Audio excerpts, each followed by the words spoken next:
తెల్లవారు నాడు నిన్ను భగత్ సింగ్ అన్నారు, నల్లవారు నేడు నిన్ను నక్సలైటు అన్నారు, ఎల్లవారు రేపు నిన్ను వేగుచుక్క అంటారు. ఇది శ్రీశ్రీ నోట విని దశాబ్దాలు గడుస్తున్నది. కానీ ఇవాళ సరిగ్గా నక్సలైట్లనే పేరు పెట్టి, మావోయిస్టులనే పేరు పెట్టి ప్రజలను చంపే అధికారాన్ని పాలక వర్గాలు అనుభవిస్తున్నాయి. ప్రభుత్వాలు ప్రజలను చంపడమే తమ బాధ్యతగా, తమ అధికారంగా ఒక హత్యాకాండను కొనసాగిస్తున్నాయి. ఇక్కడ దాకా మనం ఎట్లా చేరుకున్నాం అనేది కాస్త సీరియస్గానే ఆలోచించవలసి ఉన్నది. ఇవాళ ఏ గ్రామంలోనైనా, మొత్తం తెలంగాణలో కావచ్చు, ఆంధ్రప్రదేశ్లో కావచ్చు, భారతదేశం అంతటా కూడా రాష్ట్ర ప్రభుత్వాలు, వాటి పరిశ్రమల శాఖ రోజు రోజు పెట్టుబడిదారీ వర్గాలకు, కార్పొరేట్ వర్గాలకు గ్రామాలను దోచుకోవడానికి అనుమతులు మంజూరు చేస్తున్నది. ఇవాళ తెలంగాణ పరిశ్రమల శాఖ ఇస్తున్న అనుమతులు కానీ మనం చూస్తే ఏ ఊరి గుట్టలు కూడా మిగలవు, ఏ ఊరి సహజ వనరులు కూడా మిగలవు. ఆయా గ్రామాలలో ప్రజలు చేస్తున్న పోరాటం, రైతాంగం చేస్తున్న పోరాటం, పర్యావరణ పరిరక్షణ కోసం చేస్తున్న పోరాటం ఏది కూడా ఒక దేశవ్యాపిత పోరాటంగా మలుపు తీసుకోవడం లేదు. అంటే మొత్తం పల్లెల సహజ వనరులన్నీ కూడా కొల్లగొట్టడానికి ఒక విధాన రచన చేస్తున్నారు. ఇదొకటైతే, ఇన్నేళ్ళైనా కూడా భూ సంస్కరణలు అనేవి చెయ్యనే లేదు. ఫామ్ హౌస్ల పేరుతోటి, మఠాల పేరుతోటి, పీఠాల పేరుతోటి విపరీతంగా భూములు సెంట్రలైజ్ అయిపోతున్నాయి. దోచుకున్న డబ్బునంతా భూములు పొగేసుకోవడానికి ఖర్చు పెడుతున్నారు. భూములు లేని ప్రజలు భూములు లేకుండా పోతున్నారు. దీన్ని ఏమన్నా మారుస్తారా అంటే అభివృద్ధి పేరుతోటి అసైన్డ్ భూములే గుంజుకుంటున్నారు. గ్రామాలలో దళితులు మాకు ఎకరా ఉంది, 2 ఎకరాలు ఉంది, 100 ఎకరాలు ఉన్న దగ్గర తీసుకొని మెడికల్ కాలేజ్ పెట్టుకో అంటే వినడం లేదు. వాళ్ళని ఒంటరి చేస్తున్నారు. అంటే ఏ పల్లెను చూసినా కూడా దాని సహజ వనరులను కొల్లగొట్టడంతో పాటు అక్కడున్న ప్రజల చేతిలో ఉండే పనిని లాగేసుకుంటున్నారు. మనం ఉపాధి హామీ చట్టం కోసం అంత పోరాడి ఉపాధి హామీ చట్టం సాధిస్తే నగరీకరణ పెంచాలని, నగరాజీవుల సంఖ్య పెంచాలని ఇవాళ గ్రామ పంచాయతీలను మున్సిపాలిటీలు చేసి పట్టణంలో ఉన్న వాళ్ళకి పల్లెల పని దొరకదని చెప్పేసి ఒక్క మహబూబ్ నగర్ జిల్లాలోనే కనీసం 1,10,000 మంది, 1,20,000 మందిని గ్రామీణ ఉపాధి హామీ చట్టానికి దూరం చేసింది. దేశమంతటా ఎంత జరిగి ఉంటుందో చూడండి. పట్టణ ఉపాధి హామీ చట్టం చేయమంటే చెయ్యరు, గ్రామీణ ఉపాధి హామీ చట్టానికి నిధులు తగ్గిస్తారు. అంటే మీరు పర్యావరణాన్ని కాపాడరు, భూములు పంచరు, సహజ వనరులన్నీ ప్రజల పరం కాకుండా దోపిడీ వర్గాలకు చేయడానికి ఆర్గనైజ్డ్గా పనిచేస్తారు. ఆ ఒప్పందాలు ఏవి బయట పెట్టరు, అది ప్రజల మధ్య చర్చ జరగనియరు. ఈ రహస్యం అంతా ఎవరైతే గమనించి మాట్లాడతారో, ఎవరైతే ప్రశ్నిస్తారో వాళ్ళు మీకు వామపక్ష పార్టీలుగా కనబడతారు, విప్లవ పార్టీలుగా కనబడతారు, నక్సలైట్లుగా కనబడతారు, మావోయిస్టులుగా కనబడతారు. వాళ్ళను మీరు దెబ్బతీయడానికి, నిర్మూలించడానికి పూనుకుంటారు. ఇదే మీ రాజకీయం అయిపోతున్నది. ఈ మొత్తం 80 ఏళ్లలో ఒక్క మౌలికమైన సమస్య కూడా ఈ దేశ ప్రభుత్వాలు పరిష్కరించినాయా అని మనం అడగాల్సి ఉన్నది. సింపుల్గా ఎస్సీ వర్గీకరణ కోసం 3.5 దశాబ్దాలు పోరాటం చేయాల్సి వచ్చింది వాళ్ళు. ఇవాళ ఎస్టీ వర్గీకరణ అనేది చర్చ కూడా తీసుకోవడం లేదు. బీసీల రిజర్వేషన్ల సమస్యను తీసుకొస్తే వర్గీకరణ చేస్తాం, దాన్ని మేము పర్సెంటేజ్ ఇస్తామని చెప్తారు, కానీ ఎప్పటికి కూడా కాదు. అంటే అధికారంలో 10 ఏళ్ళున్నా 20 ఏళ్ళున్నా సమస్యలు పట్టించుకొని వాళ్ళు కూడా పక్కకొచ్చి మళ్ళీ అధికారం కోసం అదే ఎస్సీలను, అదే ఎస్టీలను, అదే బీసీలను ఉపయోగించి ఒక పోరాటం చేస్తున్నట్టుగా నటిస్తారు, మౌలిక పోరాటాలను నిర్మూలిస్తారు. ఇటువంటి సందర్భంలో పోరాటం ఎవరు చేస్తారు? బాధితులు చేస్తారు. పోరాట రూపాలు ఎవరు నిర్ణయించుకుంటారు? పోరాటంలో ఉన్నవాళ్ళు నిర్ణయించుకుంటారు.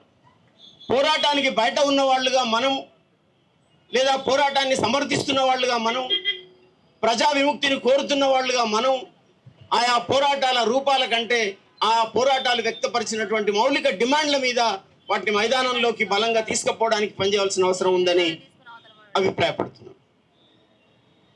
మనం ఉన్న చోట మైదానంలో బలమైన పోరాటాల నిర్మాణం జరిగితే ఇవాళ ఆదివాసులు ఒంటరి కావడానికి అవకాశం ఉండదు.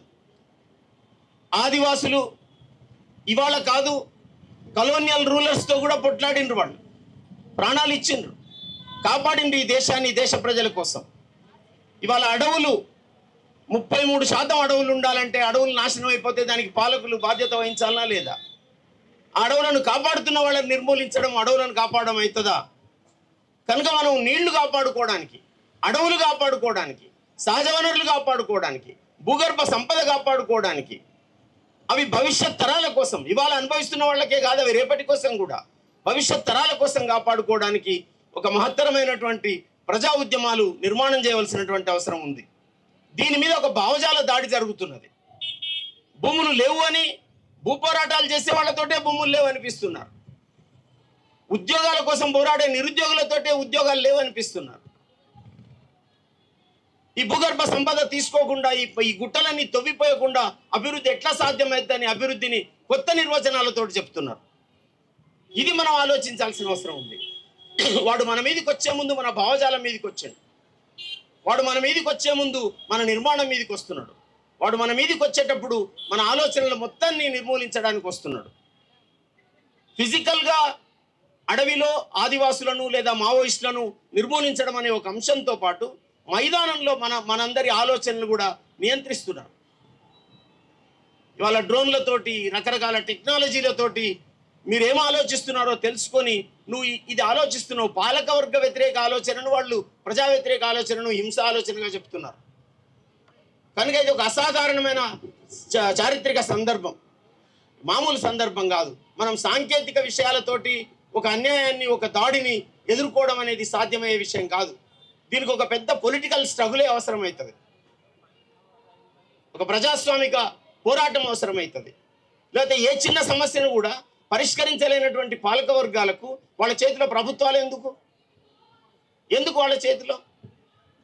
మొన్నటికి మొన్న ఈ రాష్ట్ర ముఖ్యమంత్రి మాట అన్నాడు.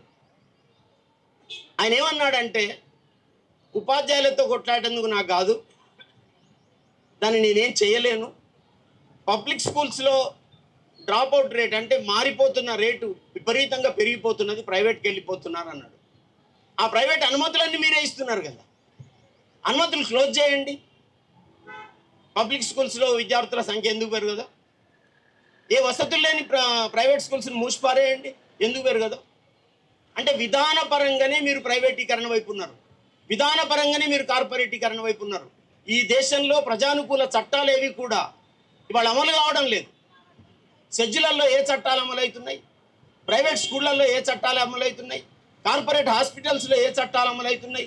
ఈ దేశంలో ప్యారలల్ చట్టాలను ప్రజా వ్యతిరేకంగా అమలు చేస్తున్నదంతా కూడా ప్రైవేట్ కార్పొరేట్ శక్తులు. వాళ్ళని మీకు నియంత్రించడం సాధ్యం కావడం లేదు. మీరు ఏం చేస్తున్నారని ప్రశ్నిస్తున్నందుకు మీరు ప్రజల మీద, ప్రజా సంఘాల మీద దాడి చేస్తున్నారు. తెలంగాణ సాధించి చేతిలో పెడితే, 20 ఏళ్ళు కొట్లాడి సాధించి పెడితే, 1500 మంది 1800 మంది ప్రాణాలు ఇచ్చి తెలంగాణను సాధించి పెడితే, సాధించిన తెలంగాణలో 9 ఏళ్ల కాలంలో తెలంగాణనంతా కూడా వల్లకాడు చేసే ప్రయత్నం చేసింది, దోచిపెట్టే ప్రయత్నం చేసింది. ఇది అడుగుతుంటే ప్రజా సంఘాల మీద వందలాదిగా మీరు ఊపా కేసులు బనాయించారు. భీమా కోరేగాం కేసుతో మొదలుపెట్టి అసలు కేసు నమోదు కానీ ప్రజా సంఘాల కార్యకర్తలు లేనటువంటి పరిస్థితి తీసుకొచ్చి పెట్టింది, పార్టీల కార్యకర్తలు లేనటువంటి పరిస్థితి తీసుకొచ్చి పెట్టింది. అంటే ప్రజలకు గొంతే ఉండకూడదనే ఒక కుట్రపూరితమైనటువంటి ముందస్తు దుర్మార్గమైనటువంటి దాడి చేసింది. ఇదంతా కూడా మైదానంలో జరుగుతున్న ఈ దాడినంతా కూడా మనం ఎదుర్కోవడానికి సిద్ధపడ్డప్పుడు జవాబు చెప్పాల్సిన స్థితికి రాజ్యం నెట్టబడుతుంది. అది బీజేపీ కావచ్చు, లేకపోతే కాంగ్రెస్ కావచ్చు, ఎవరైనా కావచ్చు. మైదానంలో, అడవిలో తేడా లేకుండా జరుగుతున్నటువంటి ఒక హననకాండను ఆపడం అనేది ఇవాళ కనీస అవసరం, ఆకలంత అవసరం అన్నట్టుగా. అది సోషలిజం స్వప్నసీమ కాదు, అది అన్నమంత అవసరం, ఆకలంత సహజం అని ఏదైతే మనం మాట్లాడుతున్నామో ఇంతకాలం, ఆ సహజమైన విషయాన్ని మన భావజాల పరంగానే సోషలిజం అవసరాన్ని ప్రజల మధ్యకు తీసుకుపోవాలి. సోషలిస్ట్ ఆలోచన మీద జరుగుతున్న దాడిగా ఈ మొత్తం దండకారణ్యం మీద కావచ్చు, మావోయిస్టుల మీద కావచ్చు, ఆదివాసుల మీద జరుగుతున్న దాడిని మనం అట్లా అర్థం చేసుకోకపోతే ఇవాళ ఈ సమస్యను మనం అడ్రస్ చేయలేకపోతాం. అందువల్ల పోరాటం ఎవరు చేస్తున్నారో వాళ్ళ పోరాట రూపాలు నిర్ణయించుకొని ముందుకొస్తారు.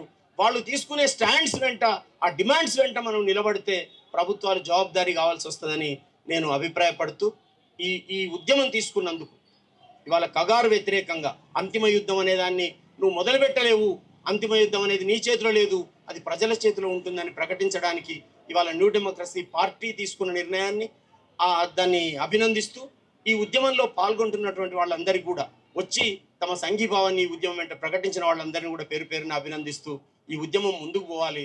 ప్రతి ఒక్కరం కూడా మనం ఉన్న చోట మనం ఏమైనా చేద్దామా అని ఆలోచించుకొని ఈ శిబిరం నుంచి పోతే మనం ఉన్న చోట మన వనరుల రక్షణ కోసం ఒక కార్యాచరణ రూపొందించగలిగితే తప్పనిసరిగా ఇది జవాబు అవుతుందని అభిప్రాయపడుతూ, ప్రపంచంలో ఏ మూల ఏ క్షణం ఏం జరుగుతుందో వేగంగా తెలుసుకోవడానికి తొలి వెలుగు వాట్సాప్ ఛానల్ని ఫాలో చేయండి.